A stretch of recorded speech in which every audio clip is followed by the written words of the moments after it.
Bonjour tout le monde. Qu'est-ce que la démocratie? Le terme de la démocratie vient du grec. Demos, c'est le peuple. Kratos, c'est le pouvoir.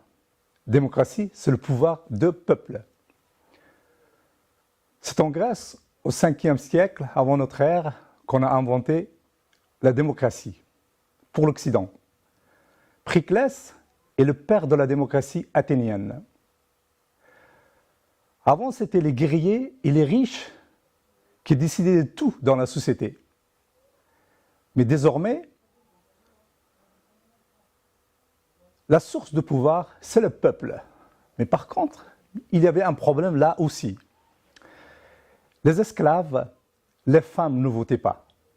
À peu près, grosso modo, 20% de la population athénienne qui avait le droit de vote. Une petite minorité, une petite communauté se réunissait et votait les lois. Aux États-Unis, en 1776, on a mis en pratique la démocratie. Tous les citoyens élisaient un parlement et un président. Mais là aussi, aux États-Unis, les esclaves, les Noirs et les femmes n'avaient pas le droit de vote. Donc, c'était une démocratie imparfaite, ou plutôt une démocratie inachevée. En France, en 1789, l'Assemblée constituante proclame la démocratie juridique et sociale. En 1863, Abraham Lincoln, il donne une définition de la démocratie.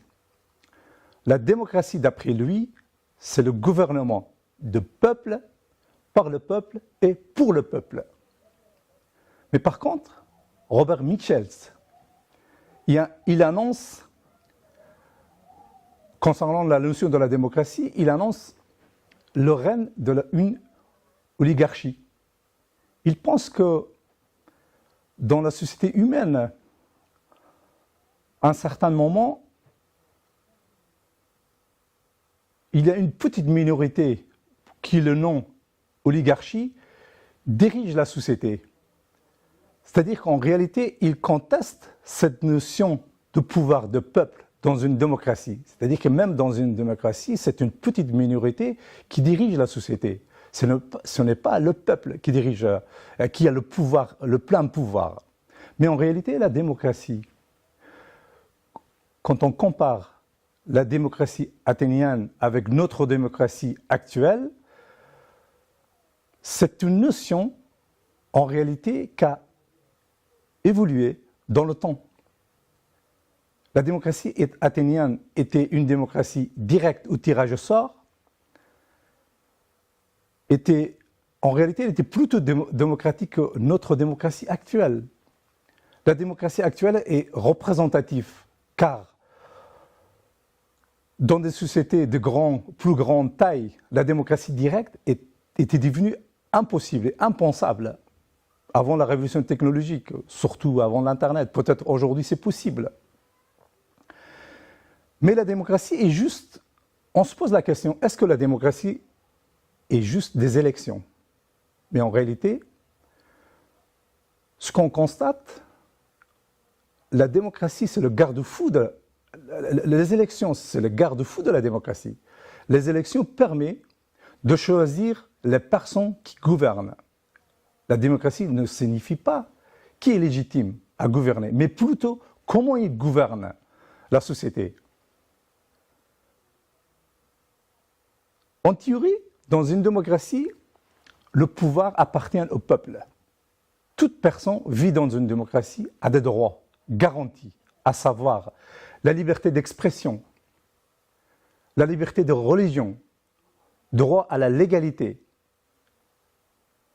des élections justes et libres, et les lois sont appliquées d'une manière égale.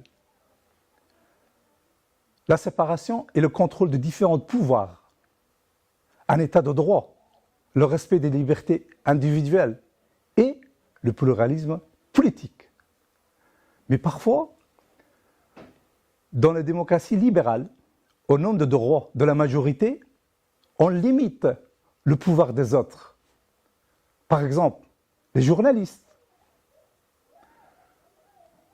Mais nous nous posons la question, est-ce que nous vivons réellement dans une démocratie?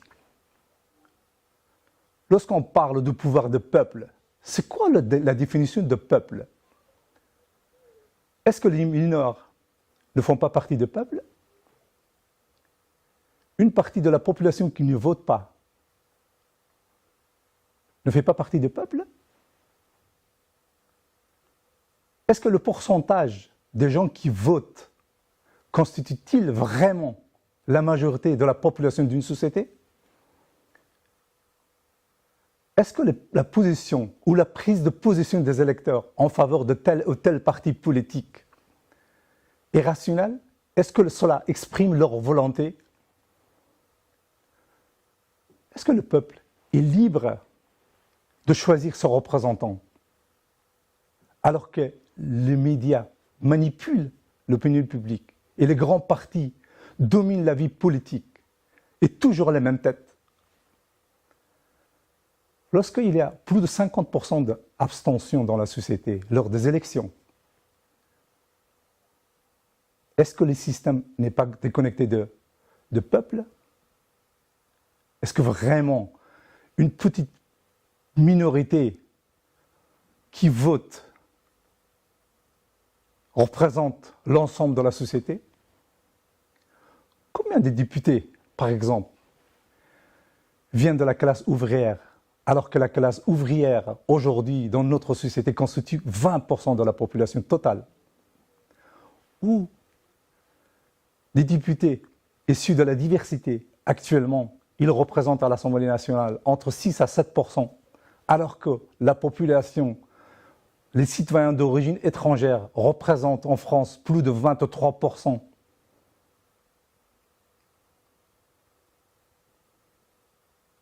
Et que les citoyens n'ont aucun moyen de contrôle en dehors des élections. Y a-t-il vraiment une séparation du pouvoir? Est-ce que nous avons une justice indépendante dans notre société? Dans une société, le pouvoir arrête de pouvoir. Mais en France, qui arrête le pouvoir? Vivons-nous vraiment dans un état de droit? Est-ce que la puissance publique est soumise réellement au droit? Si oui, est-ce que pour le même fait, deux personnes avec des statuts sociaux différents sont condamnées à la peine identique?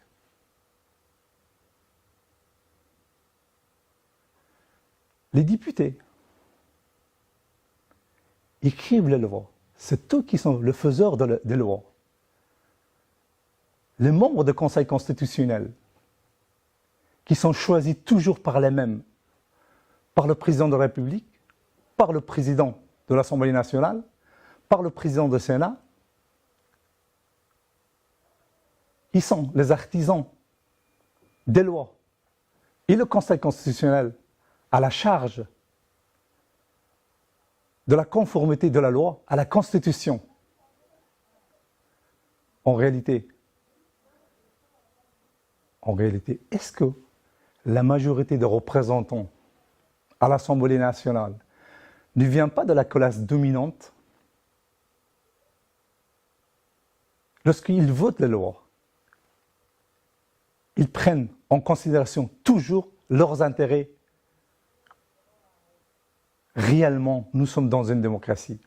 Les textes de loi écrits par des gens professionnels, souvent par des cabinets spécialisés, qui sont déconnectés du peuple, qui ne représentent pas le peuple. Mais qui décide vraiment dans notre démocratie? En réalité, une petite minorité, une oligarchie. Dans une démocratie, dans une cité idéale, tout le monde gouverne. Mais dans notre démocratie, le citoyen n'est que juste un électeur, un emprunteur, un consommateur. Il est informé par des médias inféodés aux grands riches, aux groupes financiers et aux riches. Nous sommes, à mon sens, nous sommes dans une oligarchie économique, financière, qui est dominée par une petite minorité. Cette minorité qui gouverne dans la société. Regardons un peu de côté des élites, leur parcours, le parcours de leurs enfants, les institutions qu'ils fréquentent, par exemple la Sciences Po, l'ENA, des autres écoles prestigieuses réservées pour leurs enfants. Est-ce que les enfants de peuple, les enfants de pauvres, ils ont accès à toutes ces institutions? Vous devez le savoir. Hein? Si nous creusons un peu plus la question, lorsque les représentants de peuple à l'Assemblée nationale ne sont pas d'accord par rapport à l'adoption d'une loi, le gouvernement force les choses. Et il utilise l'article 49.3 et parfois l'article 49.4. Est-ce que cela n'est pas une déni de la démocratie? À mon sens, notre démocratie est toujours inachevée. On a beaucoup de chemin à parcourir pour avoir une réelle démocratie dans notre société. Merci.